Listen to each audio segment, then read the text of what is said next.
What is it you want, Barry? What do you want? You want the moon?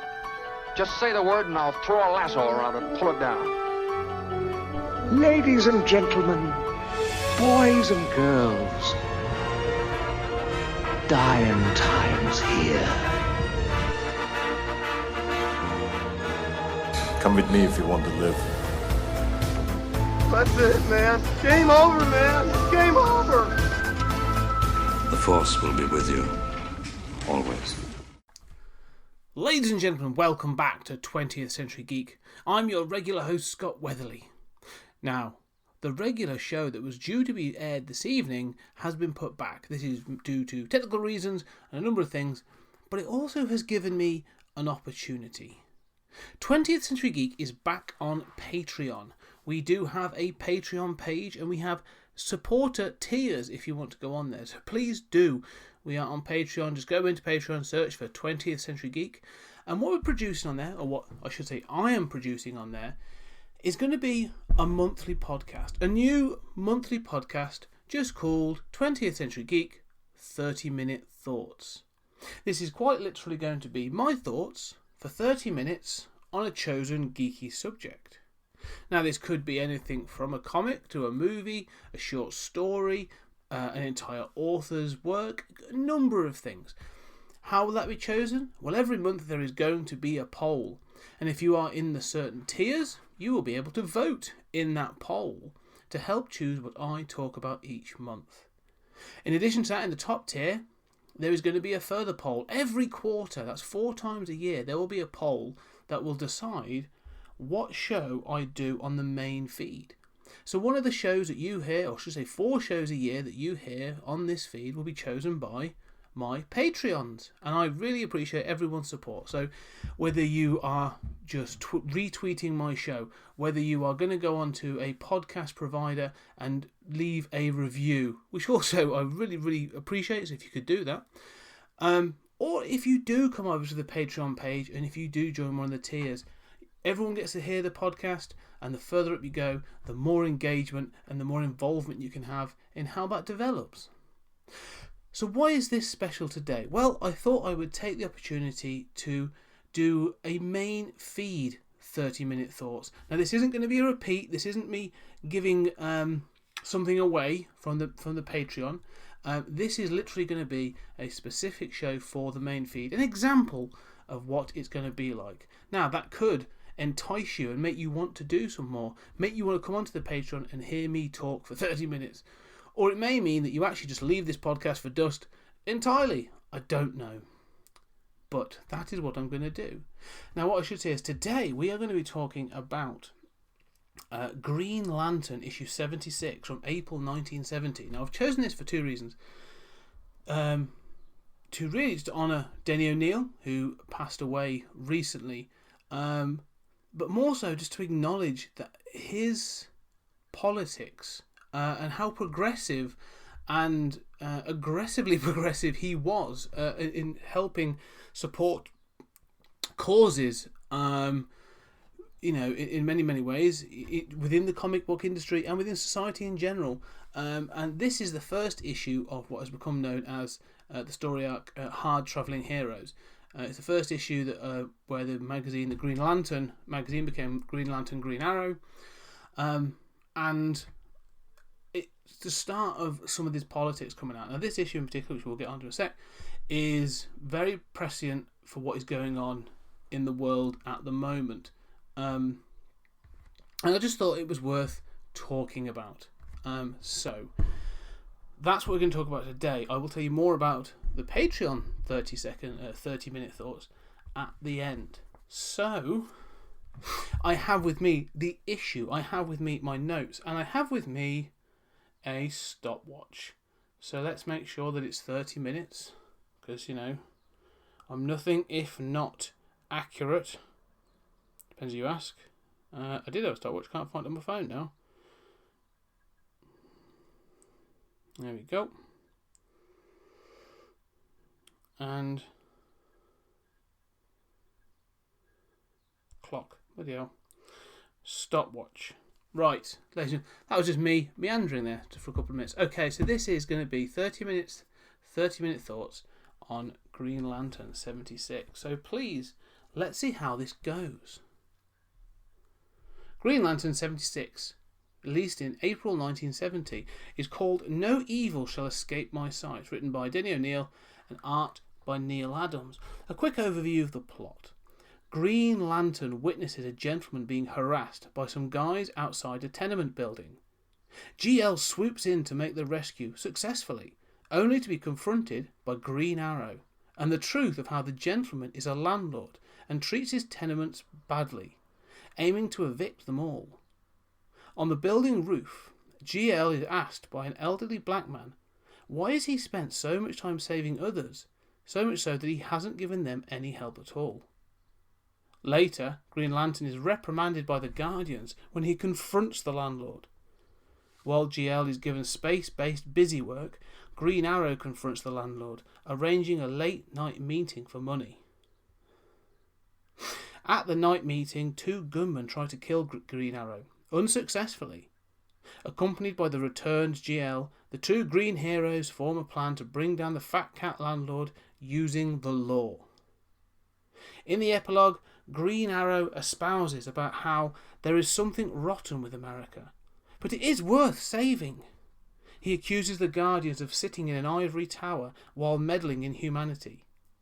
The issue ends with the Guardian joining GL and GA on a road trip to find the real America, thus starting the arc Hard Travelling Heroes.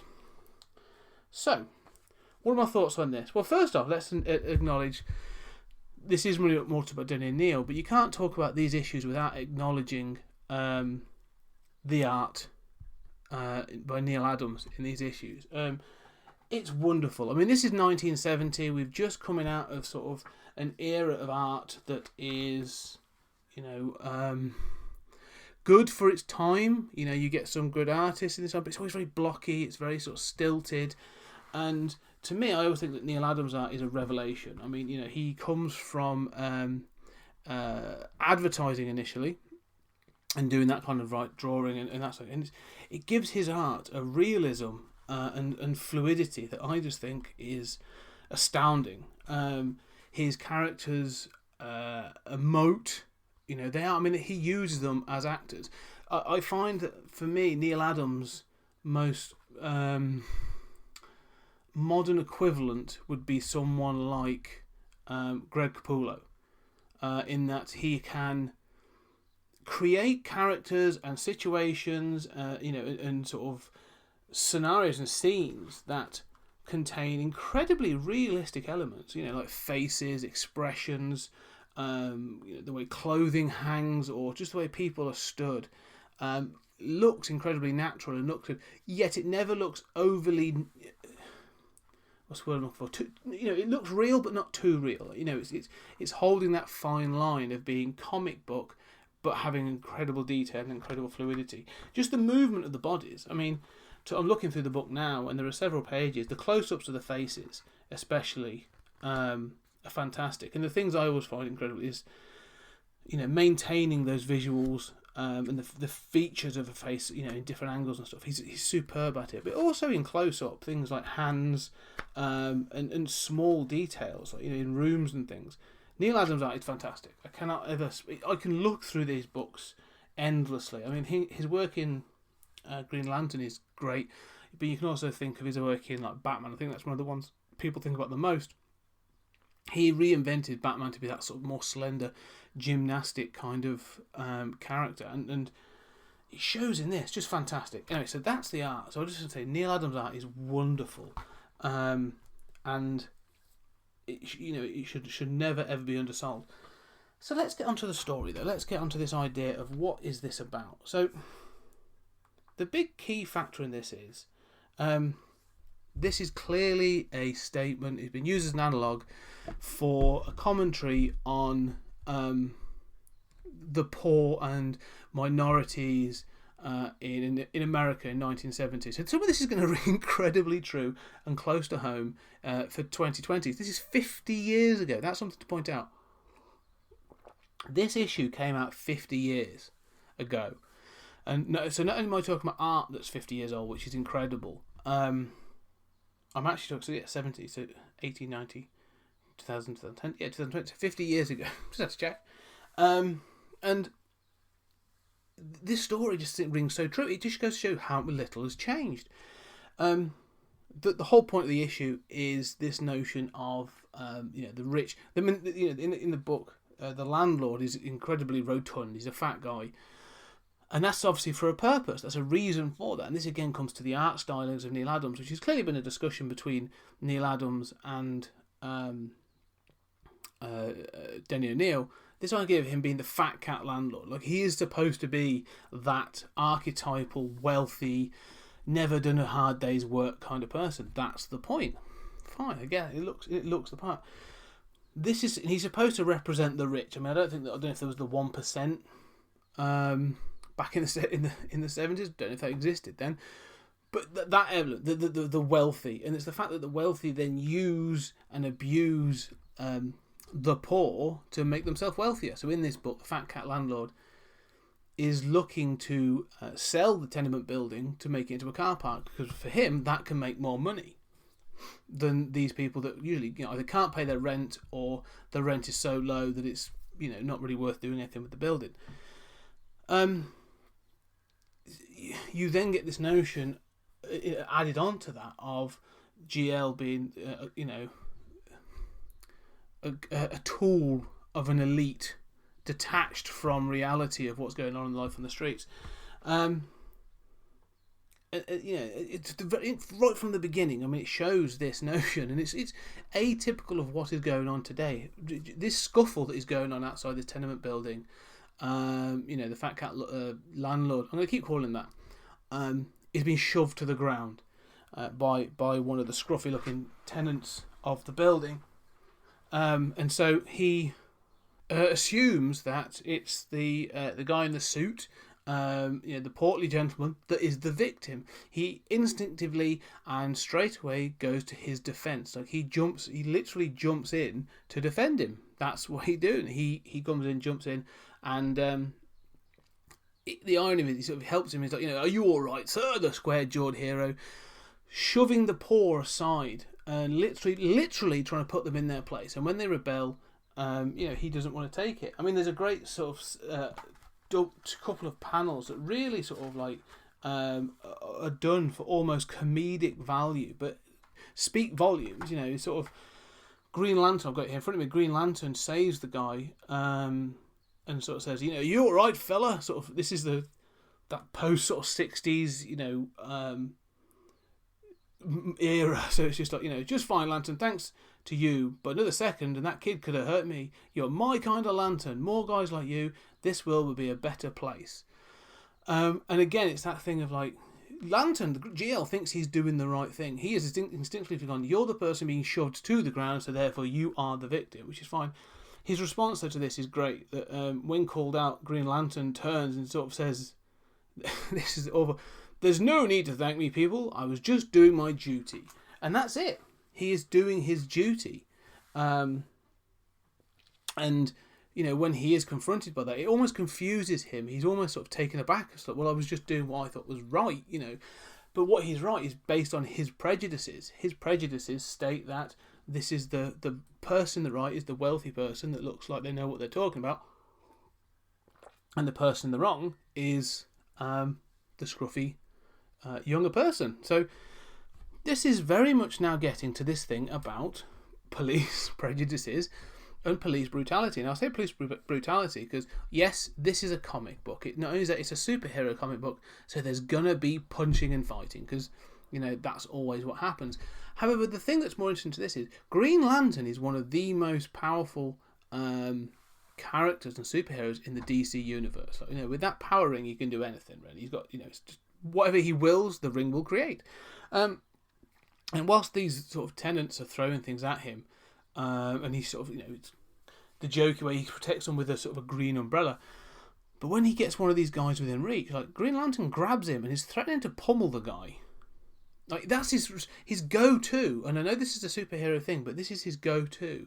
Green Lantern's go-to is he's going to give this guy an ass kicking. And I think, again, it speaks volumes that this established hero, intergalactic, don't mind. So this is a guy who takes on big baddies, is willing to kick some guy's ass just for sort of throwing junk at him. So I can see what Denny's saying here, and it sort of shows that I think this systemic prejudice that exists with the police isn't new. It's been there for a while.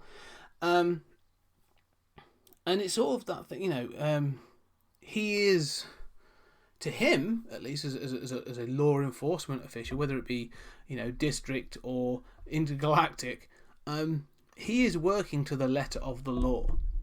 Yeah. So the scruffy guy, the tenant, shoving this guy to the ground, that's assault. As far as he's seen it, he has witnessed an assault and he has intervened. Now he is working to the letter of the law.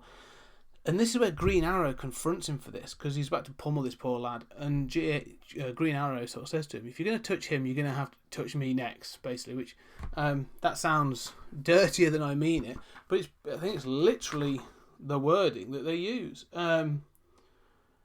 It is, touch him first, Green Lantern, and you'll have to touch me second. So, all in a line to be touched by Green Arrow. Or more, in fact, they all want to touch Green Lantern's ring. To make of that what you will. And I'll touch back. It's all very homoerotic at this point. But it's this point of just being confrontational. But it's true. Green Arrow is obviously transitioned to now become a protector of the poor. More like his sort of Robin Hood forebear that he's supposed to represent. And this becomes interesting because it's this sort of statement then. Well, the lad that you were going to beat up, he's just frustrated. He's pissed off because he's having to pay rent that he can't afford. He's having to do all these things. But he's doing it to look after his grandma. He's got to get a scruffy job. He's had to drop out of school. It's this sort of cycle of poverty. This cycle that they can't get out of. And so seeing this is where sort of Green Lantern's like, oh, right, yeah, I can sort of see where you're coming from. I may have been a bit sort of overzealous. However, it sort of gets a little bit funny, and this is again where sort of like, I get where Denny O'Neil's coming from for all this. However, it sort of, he struggles with where to restrain himself, because Green Arrow comes across like a bit of a lunatic. I mean, Green Lantern literally defends himself, saying, "Look, I've got a job. I was just doing it. Like, I made a decision. I'm doing my job." And for a cop, okay, I understand that. Like, he was about to punch the guy, seems excessive. But Green Arrow's response is, "I've heard that line before at the Nazi war trials." I think making a mistake and defending possibly the wrong person, or instigating Auschwitz, or even being a guard at Auschwitz, is a little different. I mean, I don't know, others may disagree with me, like, it's a slippery slope, but it just feels a bit overzealous. I mean, it's a bit much, is what it is. I get the point that they're trying to hammer home a point here. This is the point, they're trying to hammer something home, but it sort of stops landing if you overstep the mark. Okay. More than that, they then have this elderly black guy. I mean, beautifully drawn. Again, I'll say that. Wonderfully drawn. But it says, I've been reading about you, how you work for the Blueskins, and how on a planet someplace you helped out the Orangeskins. But you done considerable for the Purple Skins. Only there's skins that you never bother with, the Black Skins. I want to know how come. Now, this is a good point in this again. You're sort of looking at this guy. He instantly jumped in because the white, wealthy-looking person was being attacked. So again, that prejudice is there.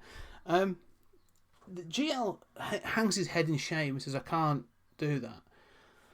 And again, this is where I know you've got to take this as an allegory, because Green Lantern is supposed to be a law enforcement official, and they are obviously using him as a representative of American law enforcement, clearly at this point, not representing the minorities and the underrepresented. So that includes, the blacks, the Hispanics, and other minority communities within America, and the different classes of the poor, etc. The problem I have with this is it the right hero? Now, I know we have to take it for what it is, but I always had a bit of a problem with this, in that Green Lantern is an intergalactic hero. So, yeah, he's helped the purple skins and the orange skins. He's also helped all the different coloured skins in the world because he saved the planet. And it's about scalability. And so I struggle with this because he literally has an issues where he is flying through space fighting aliens. He has these issues where he's doing these things. And if he's doing those things, to have him consider the implications of minorities and things on Earth, it feels difficult. Like, yes, he probably should be more engaged with his Earth, but he's also meant to be looking after an entire sector of space, like millions of space, light years of space. It feels a little bit. I don't know. It just, it's like going to someone at the head of the UN and then saying, well, why haven't you done something for my tenement building? Or why haven't you done something for my neighbourhood? You're a bit like, well, I'm not, because I work on an international stage. It doesn't work like that. And that's where I think, this issue, we'll get into the analogue, but this confrontation again, and GL's response feels a bit forced. I honestly think this would have worked better with Batman. Because this is where I think, Batman could be, at this point, again, he represents an element of law enforcement. He has he's way more street level than Green Lantern. And for someone like this elderly black gentleman to confront him and say, like, what have you done for me? He'd be like, well, I've tried to do this. And he's like, well, no. You've literally just kicked the crap out of people to put fear in them. That's what you do. Like, you've tried to sort of beat people into submission to make them adhere to things. You haven't helped them. And it's only in recent years, I think, that they've really started to acknowledge that, yeah, Bruce Wayne has got these foundations and he gives all this money to the poor.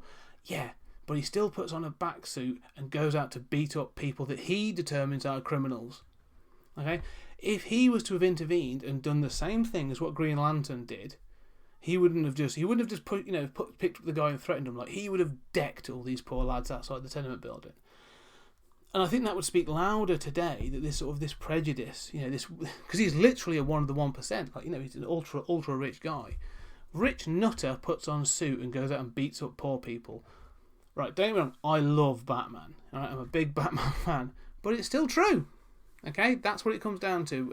And they've tried to move away from that now that they provide these things where Batman fights bigger, specific villains and take them away from that street level. Fine, I get it.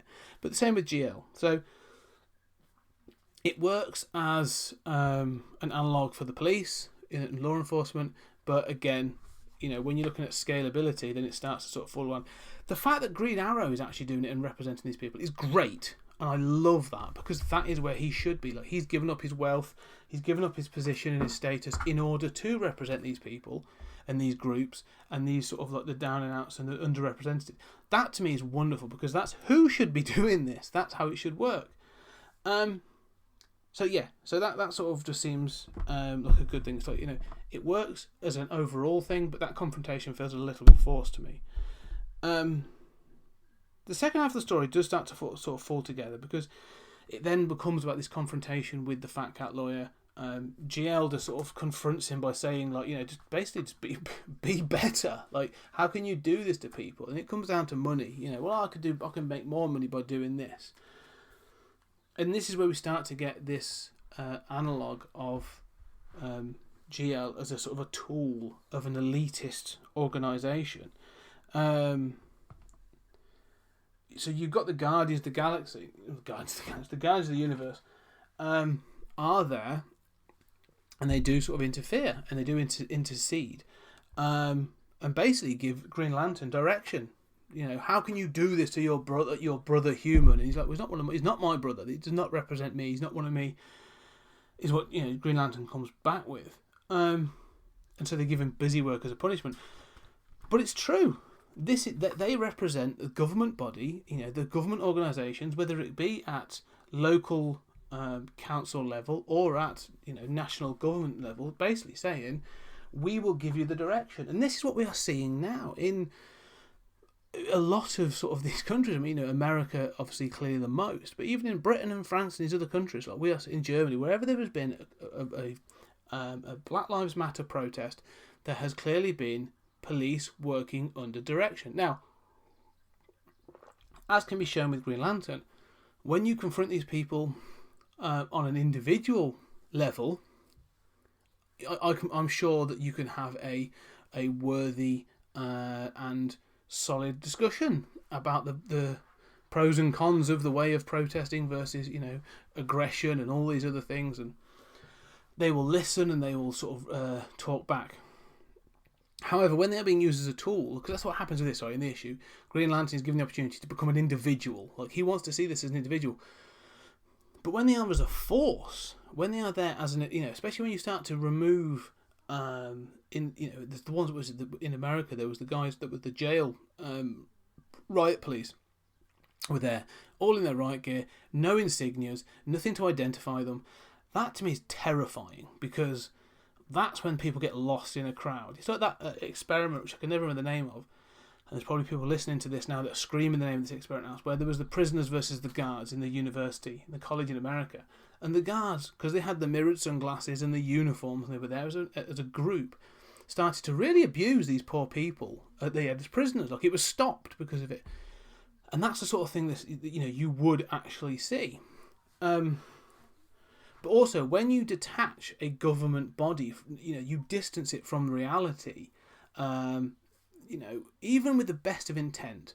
And let's be perfectly honest, when you look at a government body, whether it be Conservative or Labour or Republican or Democrat, whatever, there is always going to be a core element that is completely detached from the reality of the lowest level of society. Because they're just so far apart. It's just impossible. And so you will get it where they're going to have generalised directives. And that's what this is. It's the Guardian saying, look, here's the law.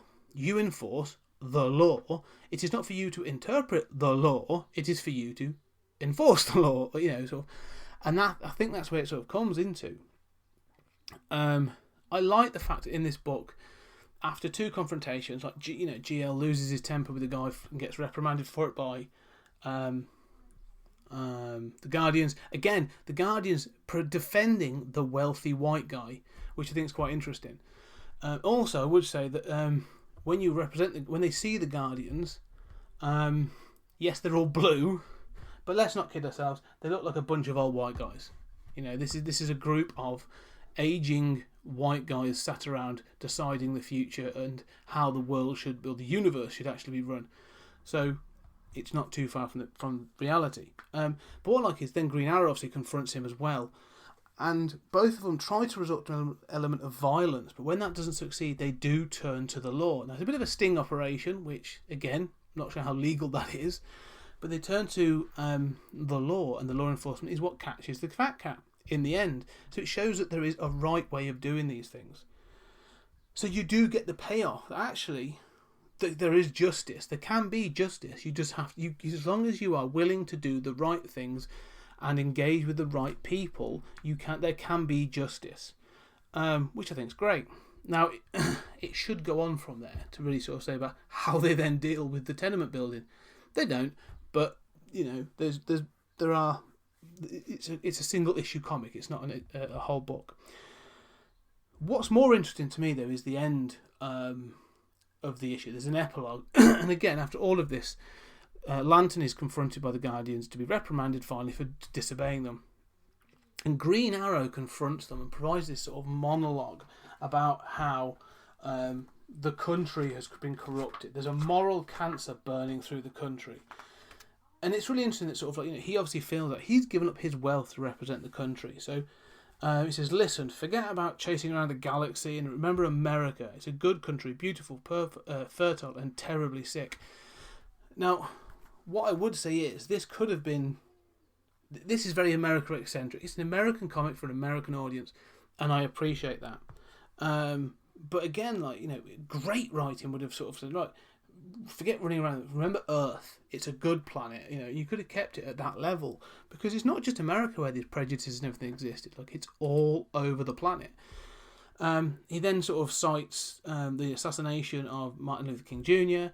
And Robert Kennedy as two representations of how the liberal left were being under attack. They were fighting, but they were literally being killed off. And how sad it is that these two people sort of fell. And he sort of said that you sit up there on your ivory tower, and you should really come down and see how this works, how this actually works. And it's great that he actually brings this to the forefront. They're mentioning these sort of things. I mean, this is 1970 this was released, so we should say that I think Martin Luther King was killed in 1968. So it's 2 years after the death of Martin Luther King Jr. And also 2 years after the end of the Civil Rights Movement, which is more interesting to me. So the Civil Rights Movement sort of came to an end in 1968. So the modern Civil Rights Movement ran from about 54 to 68. And there were all the protests, the riots, marches, sit-ins, and all those kinds of things. And it ends with the signing of what they now refer to as the Civil Rights Act. And this had a whole bunch of things. In fact, it was literally cited, this act was cited recently to protect the employment rights of LGBTQ and trans people in America. So this act is still incredibly relevant and incredibly important, signed in 1968. But the book came out 2 years later. So this tells you that like the successful signing and implementing of this act isn't the end. You know, this prejudice still lives. These people are still poor. These people are still living, hand to mouth. Not much has changed, or, yes, we are now recognised, but we're still not moving up. And it's great that it brought this to the fore. And that's sort of what I wanted to say, that, how brave this book is. I'll round this out. We've got a few minutes left, but I'll try to round this out by saying, look, this is what should be taken into consideration. Everything I've just talked about today, this 1% fat cat lawyer, the instance of the police coming in to protect the sort of wealthy-looking white guy, or the government body reprimanding an individual for interpreting the law rather than enforcing the law. All of that, 50 years ago, Denny O'Neil wrote it into a Green Lantern, Green Arrow comic for kids. Okay?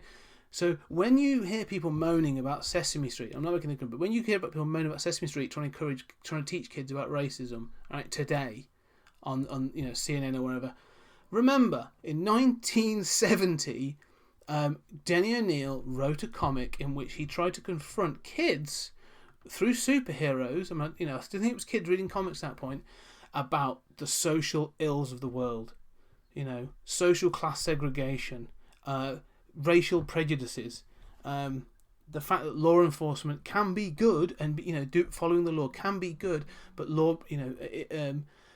police brutality, the instance of going straight to violence, all this stuff, it's in this comic 50 years ago. And so Denny O'Neil, clearly ahead of the curve, clearly sort of trying to represent these things. And I just want to think that, in him passing away now, it should be remembered that he was there. He was trying to enforce this and encourage this, and was a great leader in that way, and should hopefully be remembered for that. But more importantly, this comic is really good. It's really important and really good. Some of the dialogue's a bit chunky, but it's 50 years old. We can let that slide.